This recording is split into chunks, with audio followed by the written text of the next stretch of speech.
बऱ्याच वेळा आपली कोथिंबीर वडी क्रिस्पी बनत नाही, तर तुम्ही एकदा अशी नक्की ट्राय करून बघा। ही एकदम क्रिस्पी अशी तयार होते वडी आणि खायलाही एकदम अप्रतिम अशी लागते। आतून थोडीशी सॉफ्ट आणि वरून एकदम क्रिस्पी अशी ही वडी तयार होते। तर चला मग सुरुवात करूया वडी बनवायला। तर आपल्याला इथं कोथिंबीर जास्त हवी आहे, त्यासाठी मी एक जुडी घेतलेली आहे। ती स्वच्छ करून धुवून घेतलेली आहे।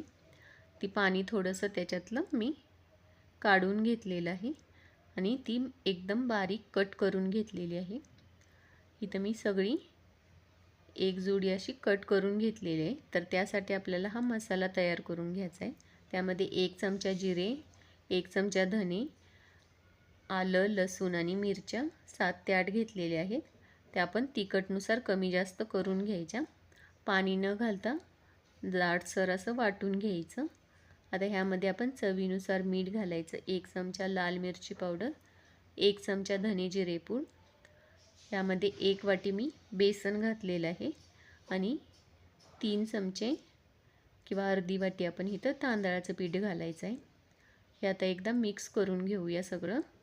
इथं मी सगळं कोथिंबीरमध्ये पीठ सगळं मिक्स करून घेतलेलं आहे। तर ह्यामध्ये आपण एक चमचा पाणी घेऊन आपण ह्याचा एक घट्ट असा गोळा तयार करून घ्यायचा। इथं जास्त पाणी लागत नाही, एकदम थोडं थोडं घेऊन आपण ह्याचा गोळा तयार करून घ्यायचा। मी आता इथं एक चाळणीला तेल लावून घेते। ह्यामध्येच मी डायरेक्ट पीठ ठेवणार आहे। तुम्ही प्लेटमध्ये ठेवून ह्यावरती ठेवलं तरी चालेल। वरून आपण ह्यामध्ये तीळ घालून घेऊया आणि त्यावरती आपल्याला हे पीठ घालून घ्यायचं आहे। इथं मी थोडंसं फ्लॅट केलेलं आहे आणि चाळणीवरती ठेवलं आहे। आता हाताने आपण दाब देऊन सगळीकडे पसरवून घेऊया। आता वरून आपण ह्यावरती आणखी तीळ घालून घेऊया। तिळाने छान टेस्ट येते। इथं आता आपलं पीठ तयार झालेलं आहे। तर मी इथं एका कढईमध्ये पाणी उकळवत ठेवलेलं, त्यावरतीच आपण आता ही चाळण ठेवून देऊया आणि झाकून आपण ही 15 मिनिटासाठी ठेवून देऊया। 15 मिनिटानंतर आपण एकदा चेक करून बघायचं। इथं मी सुरीनं चेक करते, सुरीला काही लागलेलं नाही आहे, म्हणजे आपलं ही वडी तयार झालेली आहे। तर आता ही आपण काढून घेऊया आणि थंड करून घेऊया। थंड केल्यानंतर आपण ह्याची वड्या तयार करून घेऊया कट करून। इथं आपण आपल्याला जशी हवी आहे तशी वड्यांची साईज ठेवायची। मी इथं थोडी मोठीच ठेवलेली आहे, स्क्वेअरमध्ये कट केलेलं आहे। इथं दोन्ही बाजूंनी आपल्याला कट करून घ्यायचं आहे। आता हे आपण एकदा सगळं चमच्याने काढून घेऊया।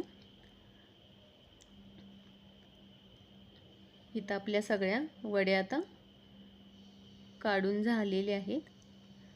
तर आता आपण ह्या वड्या तळून घ्यायच्या आहेत। इथं वड्यांची साईज आपली जास्त जाडही नाही आहे आणि जास्त पातळही नाही आहे। तर आता आपण ही तळून घेऊया। तेल आपल्याला मीडियम गरम करून घ्यायचं आहे। त्यामध्येच आपण आता ह्या वड्या घालून घेऊया आणि मीडियम गॅसवरच आपण ह्या वड्या दोन्ही बाजूंनी कलर चेंज होईपर्यंत आपण तळून घ्यायच्या आहेत। याचा आपल्याला हलका कलर चेंज होईपर्यंत आपण हे तळून घ्यायचं आहे, 3 ते 4 मिनिटं। तुम्ही हे शॅलो फ्राय केलं तरी चालेल। आता हे भाजून झालेलं आहे आणि ह्याचा कलरही चेंज झालेला आहे।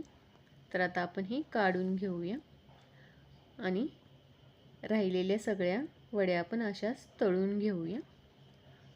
आता हे आपण गरम गरम चटणी किंवा सॉस सोबत सर्व करू शकतो। तुम्हाला माझी रेसिपी आवडली असल्यास लाईक करा, कमेंट करा आणि चॅनेलवर नवीन असाल तर चॅनेलला सबस्क्राईब करा. थँक्यू.